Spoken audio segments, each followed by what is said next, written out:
Hi friends, welcome back to Pasim Rusim. இன்றைக்கி பசிம் ருசிமில் ஹெல்தியான பாசிப்பருப்பு பாயசம் எப்படி மணக்க டேஸ்டியாக செய்கிறது அப்படின்னு பார்க்க போகிறோம். இந்த வீடியோ ஸ்கிப் பண்ணாமல் லாஸ்ட் வரைக்கும் பார்த்து கண்டிப்பாக நீங்களும் ட்ரை பண்ணி பாருங்கள். வாங்க ரெசிபிக்குள்ளே போகலாம். கடாயில் 2 ஸ்பூன் பாசிப்பருப்பு சேர்த்து ட்ரை ஃப்ரை பண்ணிக்கணும். ஸ்டவ்வை சிம்மில் வச்சு நல்லா கலர் சேஞ்ச் ஆகிற அளவுக்கு, செவந்து வர்ற அளவுக்கு, வாசனை வர்ற அளவுக்கு வறுத்து எடுத்துக்கணும். இப்படி நல்லா வறுக்கிறதுனால தனி சுவையாகவும் நல்ல மணமாகவும் இருக்கும்.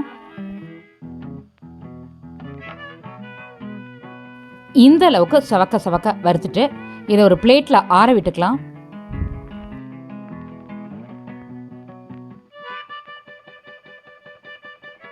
நல்லா ஆறின பிறகு கொஞ்சம் கொரன்னு கிரைண்ட் பண்ணி எடுத்துக்கலாம். இது மாதிரி பருப்பு ஃப்ரை பண்ண பாத்திரத்திலே நம்ம இந்த பவுடரை சேர்த்துக்கலாம்.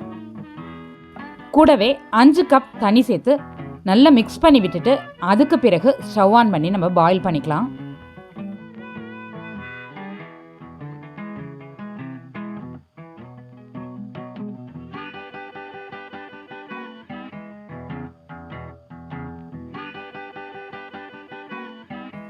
அஞ்சு நிமிஷத்துக்கு பிறகு இது மாதிரி நல்லா சூப்பராக வெந்துடும். இது கூட தேவையான அளவு வெல்லம், 1 பிஞ்ச் சால்ட், 1/2 ஸ்பூன் ஏலக்காய் பவுடர் சேர்த்து மிக்ஸ் பண்ணிக்கணும். கூடவே 1/4 மூடி தேங்காய் துருவலை அரைச்சி தண்ணி விட்டு நல்லா அரைச்சி இது கூட சேர்த்து மிக்ஸ் பண்ணிக்கணும்.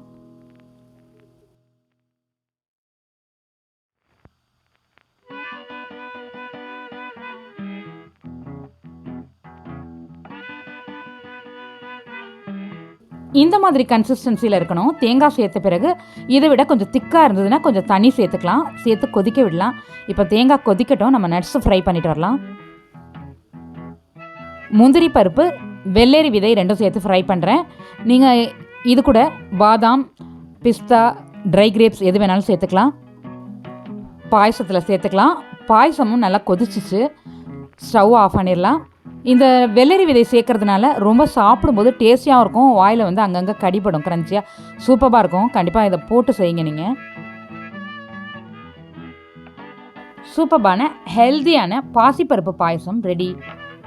பாசிப்பருப்பை லைட்டாக வறுத்துட்டு வேக வச்சு செய்கிற பாயசத்தை விட செவக்க இது மாதிரி வறுத்துட்டு பவுட்ரு பண்ணி செய்யும்பொழுது ரொம்ப வாசனையாகவும் மணக்க ஹெல்தியாகவும் இருக்கும். கண்டிப்பாக ட்ரை பண்ணி பாருங்கள். இந்த வீடியோ உங்களுக்கு பிடிச்சிருந்தா லைக் பண்ணுங்கள், ஷேர் பண்ணுங்கள். இந்த வீடியோக்கு கீழே உங்களுடைய கருத்துக்களை பதிவிட மறந்துடாதீங்க. வணக்கம்.